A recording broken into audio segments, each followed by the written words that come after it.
ಈ ಕಾರ್ಯಕ್ರಮ ಕೇವಲ ಎಜುಕೇಷನಲ್ ಉದ್ದೇಶಗಳಿಗಾಗಿ. ಇಲ್ಲಿ ಬರುವ ಯಾವುದೇ ಮಾಹಿತಿ ಹೂಡಿಕೆ ಸಲಹೆ ಆಗಿರುವುದಿಲ್ಲ. ಷೇರು ಮಾರುಕಟ್ಟೆ ಮತ್ತು ಇಕ್ವಿಟಿ ಸಂಬಂಧಿತ ಹೂಡಿಕೆಗಳು ಮಾರ್ಕೆಟ್ ರಿಸ್ಕ್ ಒಳಗೊಂಡಿರುತ್ತವೆ. ಹೂಡಿಕೆ ಮಾಡುವ ಮುನ್ನ ಸಂಪೂರ್ಣ ಅಧ್ಯಯನ ಮಾಡಿ ವಿವೇಚನೆ ಬಳಸಿ ಹೂಡಿಕೆ ಮಾಡಿ.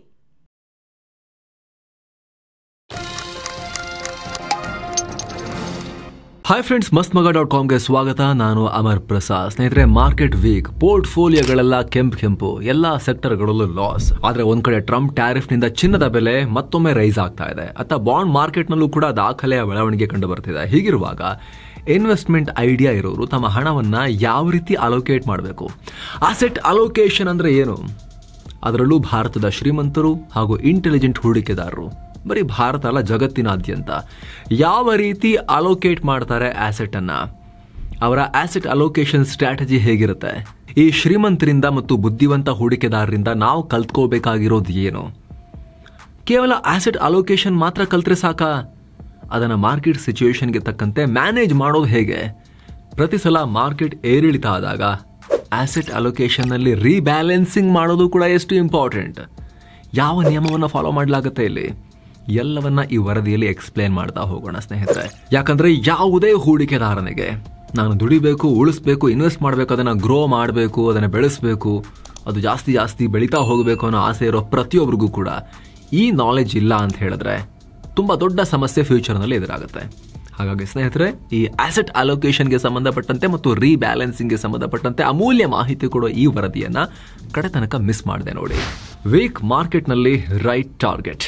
ಸ್ನೇಹಿತರೆ, ವೀಕ್ ಮಾರ್ಕೆಟ್ ಇದ್ದಾಗ ರೈಟ್ ಟಾರ್ಗೆಟ್ ಯಾವುದು, ಎಲ್ಲಿ ಹಣ ಹಾಕಬೇಕು ಅಂತ ಪ್ರತಿ ಹೂಡಿಕೆದಾರ ತಿಳ್ಕೊಂಡಿರಬೇಕು. ಯಾಕಂದ್ರೆ ಇರೋ ಹಣವನ್ನೆಲ್ಲ ಸ್ಟಾಕ್ ಮಾರ್ಕೆಟ್ ನಲ್ಲಿ 100% ಹಾಕದವರು ಈಗ ಮಾರ್ಕೆಟ್ ಡೌನ್ ಟರ್ನ್ ಇದ್ದಾಗ ಅಥವಾ ಸೈಡ್ ವೇಸ್ ಇದ್ದಾಗ, ರೆಡ್ ಇದ್ದಾಗ ಡಿಮ್ಯಾಟ್ ಅಕೌಂಟ್ ಓಪನ್ ಮಾಡೋಕ್ಕೂ ಭಯ ಪಡ್ತಾ ಇದ್ದಾರೆ.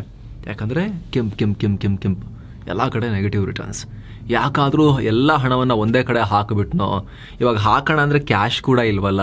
ಓಕೆ, ಕಮ್ಮಿ ಆಗಿದೆ ಹೌದು, ವ್ಯಾಲ್ಯೂಯೇಷನ್ ಡೌನ್ ಆಗಿದೆ ಹೌದು, ಇವಾಗ ಹಾಕಬೇಕಾಗಿತ್ತು. ನಾ ಮುಂಚೆನೇ 100% ಹಾಕಿಬಿಟ್ಟಿದ್ದೀನಿ, ಇವಾಗ ಹಾಕೋಣಾದ್ರೂ ದುಡ್ಡಿಲ್ವಲ್ಲ ಅಂಥೇಳಿ ತಲೆ ಕೆಡಿಸ್ಕೊಳ್ತಾ ಇರ್ತಾರೆ. ಅದಕ್ಕೆ ಸ್ನೇಹಿತರೆ, ಆಸೆಟ್ ಅಲೋಕೇಶನ್ ಗೊತ್ತಿರಬೇಕು.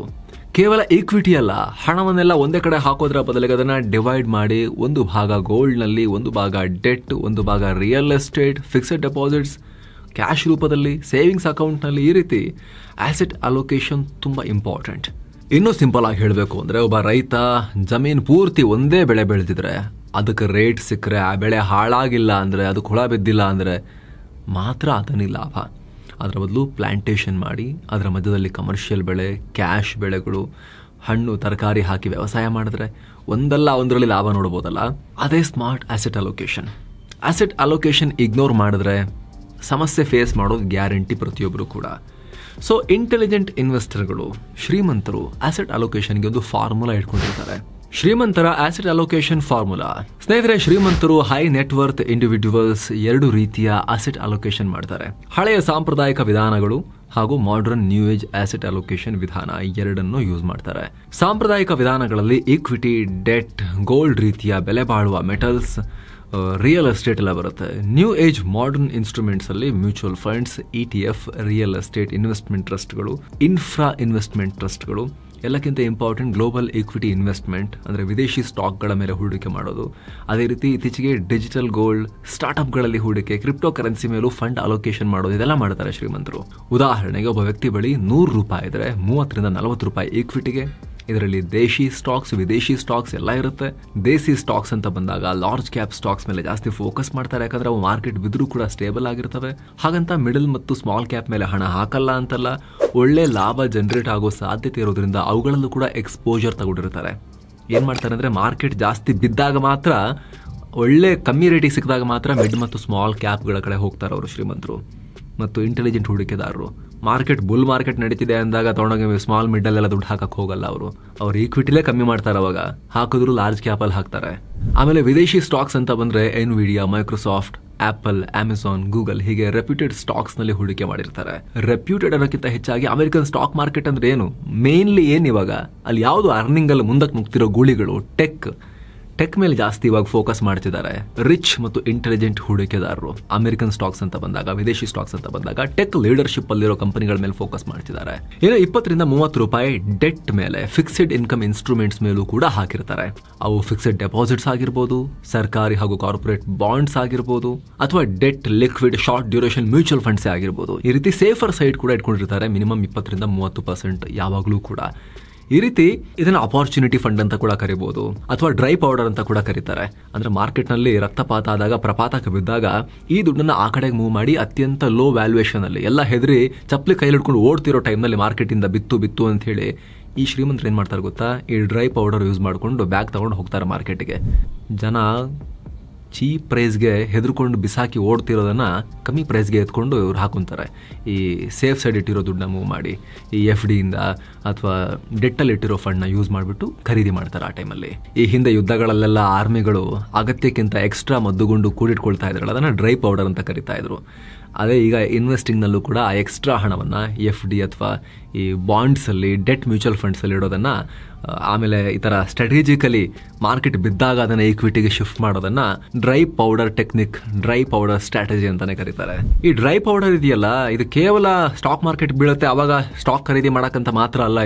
ಇದು ಗೋಲ್ಡ್ ಬಿದ್ದಾಗ ಗೋಲ್ಡ್ ಖರೀದಿ ಮಾಡಬಹುದು. ರಿಯಲ್ ಎಸ್ಟೇಟ್ನಲ್ಲಿ ಅಪಾರ್ಚುನಿಟಿ ಉದ್ಭವ ಆಯ್ತಾ, ಅಲ್ಲೂ ಕೂಡ ಇದನ್ನ ಯುಟಿಲೈಸ್ ಮಾಡ್ಕೋಬಹುದು. ಎಲ್ಲೆಲ್ಲ ಅಪಾರ್ಚುನಿಟಿ ಸಿಗುತ್ತೆ ಅಲ್ಲಿಗೆ ಮೂವ್ ಮಾಡೋಕಿರುವಂತ ಡ್ರೈ ಪೌಡರ್ ಇದು. ಅಪಾರ್ಚುನಿಟಿ ಫಂಡ್ ಅಂತ ಕೂಡ ಇದನ್ನ ಅನ್ಕೋಬಹುದು. ಹಾಗೆ ಮಾಡಬೇಕು ಅಂದ್ರೆ FD ಅಥವಾ ಡೆಟ್ ಮ್ಯೂಚುವಲ್ ಫಂಡ್ಗಳಲ್ಲಿ, ಬಾಂಡ್ಗಳಲ್ಲಿ ಹಣವನ್ನ ನಾವು ಸೇಫರ್ ಸೈಡ್ ಮೂವ್ ಮಾಡಿ ಇಟ್ಟಿರಬೇಕು. ಇದು ಕೇವಲ ಅಪಾರ್ಚುನಿಟಿ ಫಂಡ್ ಮಾತ್ರ ಅಲ್ಲ, ಎಮರ್ಜೆನ್ಸಿ ಫಂಡ್ ಕೂಡ ಆಗಿ ಕೆಲಸ ಮಾಡುತ್ತೆ. ಎಮರ್ಜೆನ್ಸಿ ಏನಾದ್ರೂ ಬಂದಾಗ್ಲೂ ಕೂಡ ಈ ತರ ಎಕ್ಸ್ಟ್ರಾ ಡ್ರೈ ಪೌಡರ್ ಇಲ್ಲ ಅಂತ ಹೇಳಿದ್ರೆ ನೀವು ಈಕ್ವಿಟಿ ಅಥವಾ ಏನು ಗ್ರೋತ್ ಇನ್ವೆಸ್ಟ್ಮೆಂಟ್ ಏನು ಮಾಡಿರ್ತೀರಿ ಅವುಗಳನ್ನು ಮಾರಬೇಕಾಗಿ ಬರುತ್ತೆ. ಬುಲ್ ಮಾರ್ಕೆಟ್ ಇದ್ರೆ ಓಕೆ, ನಿಮ್ಮ ಗ್ರಾಚಾರಕ್ಕೆ ನಿಮಗೆ ಎಮರ್ಜೆನ್ಸಿ ಬಂದಾಗಲೇ ಮಾರ್ಕೆಟು ಬಿದ್ದಿದ್ರೆ ಲಾಸ್ನಲ್ಲಿ ಮಾರು ಹೋಗ್ಬೇಕಾಗತ್ತೆ. ನೀವು ಎಕ್ಸ್ಟ್ರಾ ಖರೀದಿ ಮಾಡೋದು ಬಿಡಿ, ಚೀಪ್ ಪ್ರೈಸ್ನಲ್ಲಿ ನೀವು ಲಾಸ್ನಲ್ಲಿ ಮಾರಿ ಬರಬೇಕಾಗತ್ತೆ. ಎಮರ್ಜೆನ್ಸಿಗೆ ದುಡ್ಡೇ ಇಲ್ಲ ಅಂತ ಹೇಳಿದ್ರೆ, ಹೆಲ್ತ್ ಎಮರ್ಜೆನ್ಸಿನೋ ಯಾವ ಥರದ ಎಮರ್ಜೆನ್ಸಿ ಬೇಕಾದ್ರೂ ಬರ್ಬೋದಲ್ಲ. ಹಾಗಾಗಿ ಡ್ರೈ ಪೌಡರ್ ತುಂಬ ಇಂಪಾರ್ಟೆಂಟ್. ಅಪಾರ್ಚುನಿಟಿ / ಎಮರ್ಜೆನ್ಸಿ ಫಂಡ್ ತುಂಬ ಇಂಪಾರ್ಟೆಂಟ್. ಸೊ ಸ್ನೇಹಿತರೆ, ಆಸೆಟ್ ಅಲೋಕೇಶನ್ ಅಂತ ಬಂದಾಗ ಶ್ರೀಮಂತರಾಗಲಿ, ಫಸ್ಟ್ ಟೈಮ್ ಹೂಡಿಕೆದಾರರೇ ಆಗಿರಲಿ, ಅವರ ಪೋರ್ಟ್ಫೋಲಿಯೋದಲ್ಲಿ ಫಿಕ್ಸೆಡ್ ಡೆಪಾಸಿಟ್ ಇರಲೇಬೇಕಾಗತ್ತೆ. ಫಿಕ್ಸೆಡ್ ಇನ್ಕಮ್ ಇನ್ಸ್ಟ್ರೂಮೆಂಟ್ಸ್ ಬೇಕಾಗತ್ತೆ. ಅದರಲ್ಲೂ ಜಾಸ್ತಿ ಬಡ್ಡಿಯ ಫಿಕ್ಸೆಡ್ ಡೆಪಾಸಿಟ್ ಹುಡುಕೋ ತುಂಬಾ ಇಂಪಾರ್ಟೆಂಟ್. ಯಾಕಂದ್ರೆ ಕಡಿಮೆ ಬಡ್ಡಿಯ ಫಿಕ್ಸೆಡ್ ಡೆಪಾಸಿಟ್ನಲ್ಲಿ 10 ವರ್ಷ ಹಣ ಇಟ್ಟರೂ ಕೂಡ ಆ 10 ವರ್ಷದ ಹಣದುಬ್ಬರ ಆ ಫಿಕ್ಸೆಡ್ ಡೆಪಾಸಿಟ್ನ ರಿಟರ್ನ್ಸ್ನೆಲ್ಲ ನುಂಗು ಬಿಡುತ್ತೆ, ಇನ್ಫ್ಲೇಷನ್. ಸೊ ಜಾಸ್ತಿ ಬಡ್ಡಿಯ FD ಸೆಲೆಕ್ಟ್ ಮಾಡ್ಕೊಳ್ಳೋದು ಕೂಡ important. So at present fixed ಡೆಪಾಸಿಟ್ಗೆ ದೇಶದಲ್ಲೇ ಅತಿ ಹೆಚ್ಚು ಇಂಟ್ರೆಸ್ಟ್ ರೇಟ್ ಕೊಡ್ತಿರೋ ಬ್ಯಾಂಕ್ಗಳು ಸ್ಟೇಬಲ್ ಮನಿ FD ಪ್ಲಾಟ್ಫಾರ್ಮ್ ಮೂಲಕ ನೀವು ಬುಕ್ ಮಾಡಬಹುದು. ಸ್ಟೇಬಲ್ ಮನಿ FD ರೀತಿಯ ಫಿಕ್ಸೆಡ್ ರಿಟರ್ನ್ಸ್ ಇನ್ವೆಸ್ಟ್ಮೆಂಟ್ ಪ್ರಾಡಕ್ಟ್ಗಳಲ್ಲಿ ಹೂಡಿಕೆ ಮಾಡೋಕೆ ಅವಕಾಶ ಕೊಡೋ ಒಂದು ಪ್ಲಾಟ್ಫಾರ್ಮ್. ಈಗಂತೂ ಬರೋಬ್ಬರಿ 8.4% ಇಂಟ್ರೆಸ್ಟ್ ಕೊಡೋ ಬ್ಯಾಂಕ್ಗಳು ಕೂಡ ಇದರಲ್ಲಿ ಲಿಸ್ಟ್ ಆಗಿದಾವೆ. ನೀವು ಸ್ಕ್ರೀನ್ ಮೇಲೆ ನೋಡ್ತಾ ಇದ್ದೀರಾ. ಈ ರೀತಿ ಭಾರತದಲ್ಲೇ ಹೈಯೆಸ್ಟ್ ಇಂಟ್ರೆಸ್ಟ್ ರೇಟ್ ಕೊಡ್ತಿರೋ ಬ್ಯಾಂಕ್ಗಳನ್ನ ಈಸಿಯಾಗಿ ಹುಡುಕಿ ಬೇರೆ ಬ್ಯಾಂಕ್ಗಳ ಬಡ್ಡಿಯೊಂದಿಗೆ ಕಂಪೇರ್ ಮಾಡಿ, ದೇಶದ 200ಕ್ಕೂ ಅಧಿಕ ಬ್ಯಾಂಕ್ಗಳೊಂದಿಗೆ ಕಂಪೇರ್ ಮಾಡಿ ಕೆಲವೇ ನಿಮಿಷಗಳಲ್ಲಿ ಕೂತು ಮನೆಯಲ್ಲೇ ನೀವು FD ಬುಕ್ ಮಾಡೋಕೆ ಸ್ಟೇಬಲ್ ಮನಿ ಪ್ಲಾಟ್ಫಾರ್ಮ್ ಆಗಿ ಕೆಲಸ ಮಾಡುತ್ತೆ. ಜೊತೆಗೆ ಈ ಬ್ಯಾಂಕ್ಗಳಿಗೆ RBIನ ಸಬ್ಸಿಡರಿ DICGC ಇಂದ 5 ಲಕ್ಷ ರೂಪಾಯಿಗಳ ಇನ್ಶೂರೆನ್ಸ್ ಕೂಡ ಇರುತ್ತೆ, ಭದ್ರತೆ ಕೂಡ ಇರುತ್ತೆ. ಏನಿದು DICGC ಅಂದ್ರೆ deposit insurance and credit guarantee corporation. ಇದು RBI ಅಥವಾ ರಿಸರ್ವ್ ಬ್ಯಾಂಕ್ ಆಫ್ ಇಂಡಿಯಾದ ಅಂಗಸಂಸ್ಥೆ. ಈ ಕಂಪನಿ 5 ಲಕ್ಷ ರೂಪಾಯಿವರೆಗೆ ನಿಮ್ಮ FDಗೆ ಗ್ಯಾರಂಟಿ ಕೊಡುತ್ತೆ. ಜೊತೆಗೆ ನೀವು ಹೊರಗೆ ಬೇರೆ ಬೇರೆ ಬ್ಯಾಂಕ್ಗಳಲ್ಲಿ ಮಲ್ಟಿಪಲ್ FD ಇಟ್ಟು ಮ್ಯಾನೇಜ್ ಮಾಡೋಕೆ ಕಷ್ಟ ಆಗ್ಬೋದು. ಆದರೆ ಸ್ಟೇಬಲ್ ಮನಿಯಲ್ಲಿ ಒಂದೇ ಆಪ್ ಮೂಲಕ ನೀವು ಹಲವು ಬ್ಯಾಂಕ್ಗಳಲ್ಲಿ, ಮಲ್ಟಿಪಲ್ ಬ್ಯಾಂಕ್ಸ್ ಅಲ್ಲಿ FD ಅನ್ನ ಬುಕ್ ಮಾಡಬಹುದು. ಅಲ್ಲದೆ ಬೇರೆ ಬೇರೆ ಬ್ಯಾಂಕ್ಗಳಲ್ಲಿ ಇಟ್ಟಿರೋ FDಗೆ per bank, per PAN card separate insurance ಕೂಡ ಸಿಗುತ್ತೆ. ಈಗ ಒಂದು ಬ್ಯಾಂಕಲ್ಲಿ 5 ಲಕ್ಷ ರೂಪಾಯಿ ತನಕ ನಿಮ್ಮ ಅಕೌಂಟಿಗೆ RBI ಗ್ಯಾರಂಟಿ ಇರುತ್ತೆ, DICGC ಇದಲ್ವಾ. 20 ಲಕ್ಷ ಇದೆ ಅಂತ ಹೇಳಿದ್ರೆ ನೀವು ಹೊರಗಾದ್ರೆ 4 ಬ್ಯಾಂಕಿಗೆ ಹೋಗಬೇಕು. ಆದರೆ ಇಲ್ಲಿ ಈ ಆ್ಯಪ್ನಲ್ಲಿ ನೀವು 4 ಡಿಫ್ರೆಂಟ್ ಬ್ಯಾಂಕಲ್ಲಿ 5-5 ಲಕ್ಷದ ಇಡೋ ಮೂಲಕ 20 ಲಕ್ಷಕ್ಕೂ ಕೂಡ RBIನ DICGCನ ಗ್ಯಾರಂಟಿಯನ್ನ ಪಡ್ಕೋಬಹುದು. ನೀವು ಸೇಫ್ ಅಂತ ಪರಿಗಣಿಸೋ FDಗೆ ಇನ್ನು ಎಕ್ಸ್ಟ್ರಾ ಭದ್ರತೆ ಕೂಡ ಸಿಗುತ್ತೆ ಅಲ್ಲಿ. ಈಗ ಆಲ್ರೆಡಿ 15 ಲಕ್ಷಕ್ಕೂ ಅಧಿಕ ಯೂಸರ್ಸ್ ಇದ್ದಾರೆ ಸ್ಟೇಬಲ್ ಮನಿಗೆ. ನೀವು ಕೂಡ ಇದರ ಮೂಲಕ ಹೈಯೆಸ್ಟ್ ಇಂಟ್ರೆಸ್ಟ್ ರೇಟ್ FDಯನ್ನ ಬುಕ್ ಮಾಡ್ಕೋಬಹುದು. ನಿಮ್ಮ ಡ್ರೈ ಪೌಡರ್ ಅನ್ನ, ಎಮರ್ಜೆನ್ಸಿ ಫಂಡ್ನ ಅಥವಾ ಅಪಾರ್ಚುನಿಟಿ ಫಂಡ್ನ ನೀವು ಕ್ರಿಯೇಟ್ ಮಾಡ್ಕೋಬಹುದು. ಆ ಮೂಲಕ ನಿಮ್ಮ ಆಸೆಟ್ ಅಲೋಕೇಶನ್ ಅಲ್ಲಿ ರಿಸ್ಕ್ ಫ್ರೀ ಸೇಫ್ ಆಸೆಟ್ಸ್ ನ ಕೂಡ ಒಂದಷ್ಟು ಭಾಗವನ್ನ ಕ್ರಿಯೇಟ್ ಮಾಡಿ ಇಟ್ಕೋಬಹುದು. ಡಿಸ್ಕ್ರಿಪ್ಷನ್ ನಲ್ಲಿ ಹಾಗೂ ಪಿನ್ ಮಾಡಿರೋ ಕಾಮೆಂಟ್ ನಲ್ಲಿ ಲಿಂಕ್ ಇದೆ. ಆಸಕ್ತರು ಮಿಸ್ ಮಾಡದೆ ಚೆಕ್ ಮಾಡಿ. ಬನ್ನಿ ಈಗ ವರದಿಯಲ್ಲಿ ಮುಂದುವರಿಯೋಣ. ಸ್ನೇಹಿತರೆ, ನಿಮಗೆ ಆಲ್ರೆಡಿ ವರದಿಯಲ್ಲಿ ಅರ್ಥ ಆಗಿರುತ್ತೆ, ಶ್ರೀಮಂತರು, ಸಿಕ್ಕಾಪಟ್ಟೆ ಆಸ್ತಿ ಇರೋರು, ದುಡ್ಡಿರೋರು ಅಥವಾ ಬುದ್ಧಿವಂತ ಹೂಡಿಕೆದಾರರು ಅವರು ಒಂದೇ ಆಸ್ತಿ ಮೇಲೆ ಅಥವಾ ಒಂದೇ ಟೈಪ್ನ ಆಸ್ತಿ ಮೇಲೆ ಬರೀ ಈಕ್ವಿಟಿ ಮೇಲೆ ಶೇರ್ಸ್ ಮೇಲೆ ಅದರೊಂದ್ರ ಮೇಲೆ ನಂಬ್ಕೊಂಡು ಡಿಪೆಂಡ್ ಆಗಿ ಕೂತಿರೋದಿಲ್ಲ. ತುಂಬ ಡೈವರ್ಸಿಫಿಕೇಶನ್ ಕಡೆ ಗಮನ ಕೊಡ್ತಾರೆ. ಚಿನ್ನ, ಬೆಳ್ಳಿ, ಪ್ಲಾಟಿನಮ್ ಕೂಡ ಅವರು ಪರ್ಚೇಸ್ ಮಾಡ್ತಾರೆ. ಕಾಮೋಡಿಟೀಸ್ ಮೇಲೆ ಅವರು ಇನ್ವೆಸ್ಟ್ ಮಾಡಿರ್ತಾರೆ. ರಿಯಲ್ ಎಸ್ಟೇಟ್ನಲ್ಲೂ ಕೂಡ 15-20% ಕೆಲವರು ಮೇಂಟೈನ್ ಮಾಡ್ತಾರೆ. ಇನ್ನೂ ಕೆಲವರು ಯಾವ ಲೆವೆಲಿಗೆ ಹೋಗ್ತಾರೆ ಅಂತ ಹೇಳಿದ್ರೆ ಬೆಲೆ ಬಾಳೋ ಪೇಂಟಿಂಗ್ಸ್ ಮೇಲೂ ಕೂಡ ಇನ್ವೆಸ್ಟ್ ಮಾಡ್ತಾರೆ. ಅದು ಕೂಡ ಇನ್ವೆಸ್ಟ್ಮೆಂಟ್ ಅಂತ ಹೇಳಿ ನೋಡ್ತಾರೆ. ಅದರಲ್ಲೂ ಕೂಡ ಒಳ್ಳೆ ಗ್ರೋತ್ ಅನ್ನ ಗಳಿಸ್ತಿರುವಂತ ಅತಿ ಶ್ರೀಮಂತ ಹೂಡಿಕೆದಾರರು ಕೂಡ ಇದ್ದಾರೆ.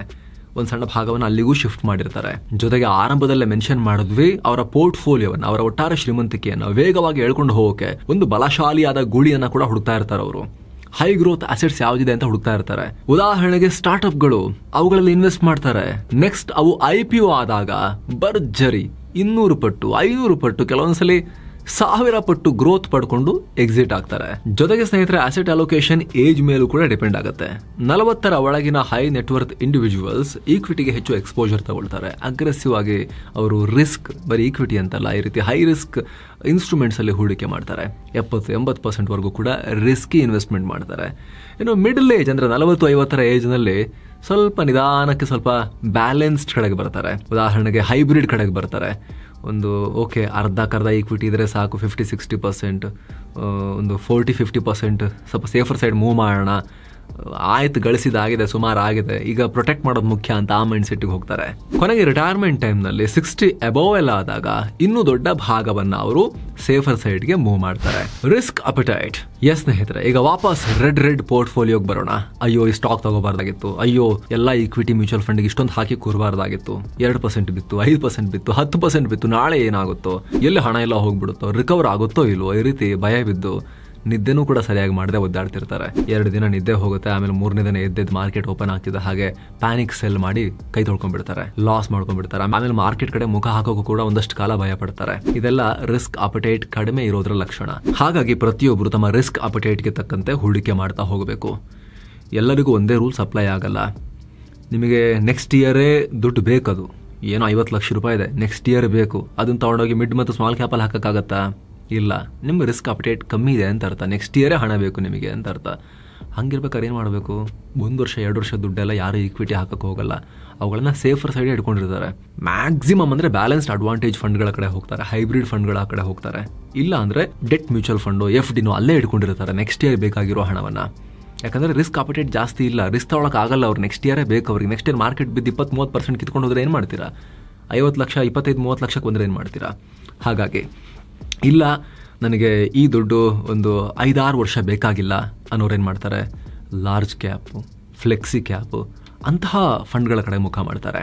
ಇಲ್ಲ, ನನಗೆ ಬಿಯಾಂಡ್ 5-6 ವರ್ಷನೂ ಬೇಕಾಗಿಲ್ಲ, ನನಗೆ 10 ವರ್ಷ ದುಡ್ಡಿನ ಅವಶ್ಯಕತೆನೇ ಇಲ್ಲ, ಎಮರ್ಜೆನ್ಸಿ ಫಂಡ್ ಇದೆ, ಅಪರ್ಚುನಿಟಿ ಫಂಡ್ ಇದೆ, ಎಲ್ಲ ಇದೆ, ಅದು ಬಿಟ್ಟು ಎಕ್ಸ್ಟ್ರಾ ಮನಿ ಇದು, ನನಗೆ ಗ್ರೋತ್ ಮುಖ್ಯ ಅನ್ನೋರಿಗೆ ರಿಸ್ಕ್ ಅಪಟೈಟ್ ಜಾಸ್ತಿ ಇರುತ್ತೆ. ಆ ದುಡ್ಡನ್ನು ಅವರು mid, small, high growth opportunity, high risk ಅಲ್ಲಿಗೆ ಅದನ್ನು ಮೂವ್ ಮಾಡ್ತಾರೆ.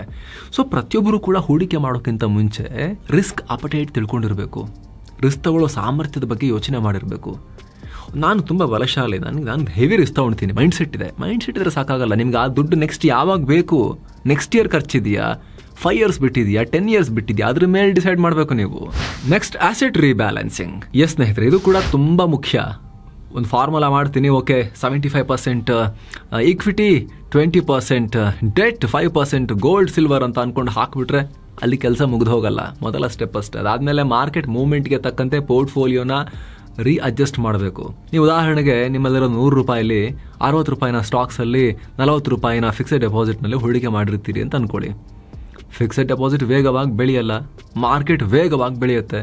ಸೊ ಮಾರ್ಕೆಟ್ನಲ್ಲಿ ನಿಮ್ಮ ಇನ್ವೆಸ್ಟ್ಮೆಂಟ್ 60 ಇದ್ದಿದ್ದು 75 ಆದರೆ ಆ 15 ರೂಪಾಯಿನ ಪ್ರಾಫಿಟ್ ಬುಕ್ ಮಾಡಿ ಅಥವಾ ಲಾಭ ತೆಗೆದು ಮತ್ತೆ FD ಮೂವ್ ಮಾಡಬೇಕು. ನೀವು ಆ 60-40 ಈಕ್ವಿಟಿ ಡೆಟ್ ರೇಷಿಯೋನ ಮೇಂಟೈನ್ ಮಾಡಬೇಕು ಅಂತ ಹೇಳಿದ್ರೆ, ಅಥವಾ ಮಾರ್ಕೆಟ್ ಪತನ ಆಯಿತು, 60-40 ಈಕ್ವಿಟಿ ಡೆಟ್ ಇಟ್ಕೋಬೇಕು ಅಂತ ಅನ್ಕೊಂಡಿದ್ರಿ, ಮಾರ್ಕೆಟ್ 30% ಬಿತ್ತು, ಇವಾಗ ನಿಮ್ಮ ಹತ್ರ ಡೆಟ್ಟಲ್ಲಿ ಜಾಸ್ತಿ ದುಡ್ಡಿದೆ, ಅದನ್ನ ಇವಾಗ ಈಕ್ವಿಟಿಗೆ ಮೂವ್ ಮಾಡಿ ಕಮ್ಮಿ ರೇಟಲ್ಲಿ ಈಕ್ವಿಟಿನ ಬೈ ಮಾಡಬೇಕು. ಮ್ಯೂಚುವಲ್ ಫಂಡ್ ಅಥವಾ ಶೇರ್ಗಳನ್ನ ಅವಾಗ ಲೋ ಕಾಸ್ಟಲ್ಲಿ ಬೈ ಮಾಡೋಕೆ ಆಪರ್ಚುನಿಟಿ ಸಿಗುತ್ತೆ. ನಂಗೆ ಜಾಸ್ತಿ ತಲೆ ಕೆಡಿಸ್ಕೊಳ್ಳೋದು ಬೇಡ ಅಂತ ಹೇಳಿದ್ರೆ ಬ್ಯಾಲೆನ್ಸ್ಡ್ ಅಡ್ವಾಂಟೇಜು ಅಥವಾ ಮಲ್ಟಿ ಅಸೆಟ್ ಅಲೋಕೇಶನ್ ಅಥವಾ ಅಗ್ರೆಸಿವ್ ಹೈಬ್ರಿಡ್ ಈ ರೀತಿ ಫಂಡ್ಗಳನ್ನು ಚೂಸ್ ಮಾಡಿದ್ರೆ ಅದರಲ್ಲಿ ಆಟೋಮೆಟಿಕ್ ರೀಬ್ಯಾಲೆನ್ಸಿಂಗ್ ಅವರೇ ಮಾಡ್ತಾರೆ. ಫಂಡ್ ಒಳಗಡೆ ಆ ಕೆಲಸ ಆಗುತ್ತೆ. ಆದರೆ ನಿಮಗೆ ಸ್ವಂತ ಫ್ರೀಡಮ್ ಇರೋದಿಲ್ಲ. ನಿಮಗೆ ಎಮರ್ಜೆನ್ಸಿ ಫಂಡ್ ಬೇಕು ಅಂದರೆ ಅವಾಗ ಅದರಲ್ಲಿ ಡೆಟ್ ಪೋರ್ಷನ್ ಮಾತ್ರ ತೆಕ್ಕೊಳ್ತೀನಿ, ಅದರಲ್ಲಿ FD ಪಾರ್ಟ್ ಮಾತ್ರ ಆ ಫಂಡ್ ಒಳಗಿಂತ ತಗೊಳ್ತೀನಿ ಅನ್ನೋಕ್ಕಾಗಲ್ಲ, ಓವರ್ ಆಲ್ ಫಂಡ್ನೇ ವಿಡ್ರಾ ಮಾಡಬೇಕಾಗತ್ತೆ. ಹಾಗಾಗಿ ಸಪರೇಟ್ ಡೆಟ್ ಅಥವಾ FD ಪೋರ್ಟ್ಫೋಲಿಯೋವನ್ನು ಮೇಂಟೈನ್ ಮಾಡೋದು ತುಂಬ ತುಂಬ ಕ್ರೂಷಿಯಲ್. ಸೊ ಫ್ರೆಂಡ್ಸ್, ಇದಾಗಿತ್ತು ಅಸೆಟ್ ಅಲೋಕೇಶನ್ ಹಾಗೂ ರಿಸ್ಕ್ ಅಪಟೈಟ್ ಮತ್ತು ಅಸೆಟ್ ರೀಬ್ಯಾಲೆನ್ಸಿಂಗ್ ಬಗ್ಗೆ ಒಂದಷ್ಟು ಮಾಹಿತಿಯನ್ನು ನಾವು ಚರ್ಚೆ ಮಾಡೋ ಪ್ರಯತ್ನ ಮಾಡಿದ್ದೀವಿ. ನಿಮಗೇನನ್ಸುತ್ತೆ ಅದನ್ನು ಕಾಮೆಂಟ್ ಮಾಡಿ ತಿಳಿಸಿ. ಜೊತೆಗೆ ಆಗಲೇ ಹೇಳಿದ ಹಾಗೆ ಹೈಯೆಸ್ಟ್ ಇಂಟ್ರೆಸ್ಟ್ ರೇಟ್ನ FDಗಳನ್ನು ಬುಕ್ ಮಾಡ್ಕೊಳ್ಳೋಕೆ ನಿಮಗೂ ಕೂಡ ಆಪರ್ಚುನಿಟಿ ಇದೆ. ಡಿಸ್ಕ್ರಿಪ್ಷನ್ ಮತ್ತು ಪಿನ್ ಮಾಡಿರೋ ಕಾಮೆಂಟ್ನಲ್ಲಿ ಸ್ಟೇಬಲ್ ಮನಿಯ ಲಿಂಕ್ ಇದೆ, ಕ್ಲಿಕ್ ಮಾಡೋ ಮೂಲಕ ನೀವು ಕೂಡ ಚೆಕ್ ಮಾಡ್ಬೋದು. ನೀವು ಕೂಡ ಕೆಲವೇ ಕ್ಲಿಕ್ಸಲ್ಲಿ FDಯನ್ನು ಬುಕ್ ಮಾಡ್ಕೋಬೋದು. ಆಸಕ್ತರು ಮಿಸ್ ಮಾಡದೆ ಚೆಕ್ ಮಾಡಿ. Thank you so much. ಮತ್ತೆ ಭೇಟಿ ಆಗ್ತಿರೋಣ. ನಮಸ್ತೆ.